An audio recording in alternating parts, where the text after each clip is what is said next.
Hello everyone, good morning. কেমন আছো তোমরা? সবাই জানি, আশা করি ভালো আছো। আর ঠান্ডা ঠান্ডা সকালে তোমাদের অনেক অনেক শুভেচ্ছা। তোমাদের ওখানে কেমন ঠান্ডা পড়ছে কমেন্টে জানিও। আমাদের এখানে তো প্রচণ্ড ঠান্ডা পড়ছে আর প্রচণ্ড কুয়াশা, পুরো চারিদিকটা অন্ধকার। এখন বাজে 7:30 আর উঠে গেছি অনেকক্ষণ আগে, ছেলেকে পড়াতে এসে ওর স্যার, তাই একটু আজকে তাড়াতাড়ি উঠেছি। আর বাইরেটা তোমাদের দেখে কেমন ওয়েদার আজকে। এই যে দেখো বাইরের কীরকম অবস্থা, কুয়াশায় ঢাকা। বেশ কয়েকদিন থেকে এইভাবে প্রতিদিনই কুয়াশা পড়ছে আর প্রচণ্ড ঠান্ডা, আর সাথে বাতাসও বইছে। তা আজও দেখো একই রকম কুয়াশায় ঢাকা। বারান্দাটা তো পুরো কাচ দিয়ে ঘেরা রয়েছে, তাই সারাদিন তো খুলি না, সকালে তো খুলেই না, তা ঠান্ডা ঢুকে যাবে বলে। আর এই যে এখন ছেলেকে তো পড়াতে চলে এসছে, এখন বাজে 7:30 মতো। তো আমি তো এদিকে চা বসিয়ে দিয়েছি ওদের জন্য। আমি তো আজকে খাবো না, আজকে হচ্ছে সোমবার, আজকে পুজো দেব, তারপরে চা খাবো, খাওয়া দাওয়া করবো।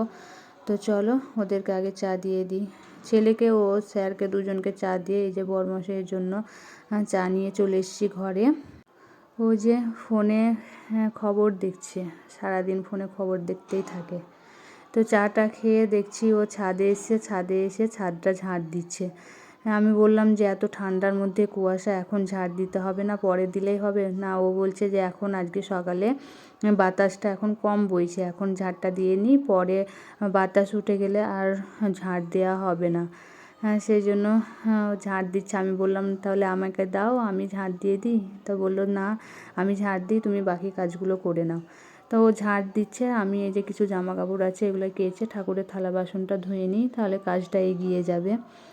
তো এই যে চারিদিকটা ও ঝাঁট দিয়ে পরিষ্কার করে দিয়েছে। ছাদটা এবার দেখতে বেশ ভালোই লাগছে। আর এখনও দেখো পুরো অন্ধকার হয়ে আছে, কখন রোদ উঠবে কে জানে। এদিকে আমার কাজও সব সারা হয়ে গেছে, স্নান করে নিয়েছি, এবার পুজোর জোগাড় করে নেব। এখনও পুজো করা হয়নি, আজকে রান্নাও করা হয়নি। আজকে বললো যে সেদ্ধ ভাত করতে, সেই জন্য ভাবলাম যে আগে স্নান করে পুজোটা করে নিই, তারপরে সেদ্ধ ভাত তো গরম গরম দুপুরে খাওয়া হবে। তো এখন চলো আমি পুজোটা দিয়ে নিই। এই যে দেখো ঠাকুরের কাছে এখন সব জোগাড় করছি। এই যে আমি এখন পুজোর জোগাড় করে নিই, দিয়ে পুজোটা করে নিই। তোমাদেরও ঠাকুরের একটু দর্শন করিয়ে দিলাম। পুজো দেয়া হয়ে গেছে, অনেকক্ষণই হলো। আর এদিকে আমি এই যে সেদ্ধ ভাত বসিয়ে দিয়েছি। আর এদিকে দেখো কালকেকার সব অনেক সবজি টবজি আছে, এগুলো সব গরম করব। ভাতটা হয়ে যাক আর সবজিগুলো গরম করব। আজকে তো শুধু সে আলু সেদ্ধ দিয়েছি ভাতে, আর তরকারিগুলো গরম করে নেব। আর এখন আমি খাবো এই যে চা।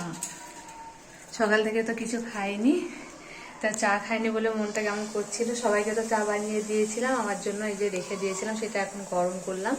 এখন ছাদে যাব, ছাদে গিয়ে একটু রোদে চুলটা শুকোবো আর চা খাবো। আর ভাতটা তো করতে দিয়েছি, অটোমেটিক হয়ে যাবে। আর তোমাদের দাদা ভাই দেখি ছাদে কি করছে, সে আমি পুজো করছিলাম তখন থেকে ছাদে গিয়েছে, দেখি কি কাজ করছে, চলো দেখা যাক। ওই যে ও ছাদে রোদে ঘুরে বেড়াচ্ছে, তো ওকে এসে জিজ্ঞেস করলাম যে তুমি কখন থেকে এসে ছাদে কি করছিলা? তো আমাকে দেখাচ্ছে এই যে দেখো এই চন্দ্রমল্লিকা গাছটা আর ওই গাঁদা গাছটার পাতা, শুকনো পাতাগুলো ডালগুলো ভেঙে পরিষ্কার করে দিয়েছে, তাই এই গাছ দুটো এখন দেখতে কতটা সুন্দর লাগছে সেটাই আমাকে দেখাচ্ছে। তো আমার রান্না তো হয়ে গেছে, আজকে তো সিদ্ধ ভাত করেছিলাম, কালকেকার অনেক তরকারি ছিল। তা আজকে বললো যে ছাদেই নিয়ে আসো, ছাদে খাওয়া হবে, ছাদে বেশ রোদটা আছে, খেতে ভালোই লাগবে। তো বিকেল হয়ে গেছে, এখন আমি রেডি হচ্ছি হাঁটতে যাব বলে। আর বেশ কয়েকদিন থেকে তো প্রচণ্ড ঠান্ডা পড়ছে, তাই আজকে আমি এই যে এই হাইনেক সোয়েটারটা পরে নিয়েছি। রাস্তায় বেশ ঠান্ডা লাগে, আর একটা চাদর নিয়ে নেব, তাহলে আর ঠান্ডাটা বুঝতে পারবো না। তো বরমশাই একটু ভিডিও করে দিচ্ছে, আমি রেডি হচ্ছি। তো চলো যাওয়া যাক। আজকে একটু যাব অন্য রাস্তায়। এই যে আজকে অন্য রাস্তায় চলে এসেছি, আমার মায়ের বাড়ির এই সাইডের মাঠের রাস্তায়। আর এই জমিটা বরমশাইকে দেখাতে নিয়ে এলাম। এটা হচ্ছে আমার বাবার জমি দেখতে নিয়ে এলাম বরমশাইকে। তো জমিতে কি কি লাগানো আছে সেগুলোই দেখতে এসেছে। এই যে এখানে একটু পেঁয়াজ লাগানো আছে, আর ওই সামনেটাই এখানে আছে গোল মটরের শাক, এগুলো সব গোল মটর লাগিয়েছে, কত গোল মটরের শাক বেরিয়েছে দেখো। আর ওই যে সামনেটায় আছে, এখানে আছে বাঁধাকপি, হ্যাঁ এগুলো হচ্ছে বাঁধাকপি, হ্যাঁ অনেকগুলোই লাগিয়েছে। আর এই সাইডে আছে কিছুটা মনে হয় ফুলকপি আর পালং শাক। তাই এগুলোই বড়মশাই আর আমি ঘুরে ঘুরে দেখছি চারিদিকটা। বড়মশাই তো এর আগে কোনো দিন এই দেখেনি, আসেনি এখানে, তা বললো চলো ওই দিকটায় হাঁটতে গিয়ে আজকে জমিটা দেখে আসা হবে। তাই বড়মশাইকে নিয়ে চলে এলাম। আর এদিকে রাস্তা এতটাই খারাপ দেখো, একদম উঁচু নিচু ভাঙা চোরা। তা গাড়ি তো কোনো রকমে ধীরে ধীরে আস্তে আস্তে নিয়ে যাচ্ছি। তো মাঝ রাস্তায় গিয়ে আমি বললাম যে আর গাড়ি নিয়ে যেতে হবে না, গাড়িটা এখানে রেখে দাও, দিয়ে আমরা হেঁটে হেঁটে যাব। তা গাড়িটা এখানে রেখে দিয়ে এই যে হেঁটে হেঁটে যাচ্ছি এই লাস্ট সীমানা অবধি। এটা হচ্ছে দাঁড়ার ধারের খাল, এই খালটা হচ্ছে এখানকার লাস্ট সীমানা। আর এই যে গাছটা এখানকার লাস্ট সীমানা, আর এই যে এটা হচ্ছে খাল। তো খাল অবধি চলে এলাম দেখতে। খালে জল আছে, জল আছে সেই জন্য এই যে পুরো কাঁসারা বলতে কচুরিপানা, আমরা এখানে কাঁসারা বলি, কচুরিপানায় ভর্তি। তো ওই রাস্তা থেকে চলে এলাম, আমরা প্রতিদিন যে রাস্তায় হাঁটতে যাই সেই রাস্তায় চলে এসেছি। আর আজকে তো অনেকটা ওই রাস্তায় গিয়েছিলাম বলে লেট হয়ে গেছে, তাই আজকে আর হাঁটবো না, গাড়ি করে এই রাস্তাটা একটু ঘুরে বাড়ি যাব।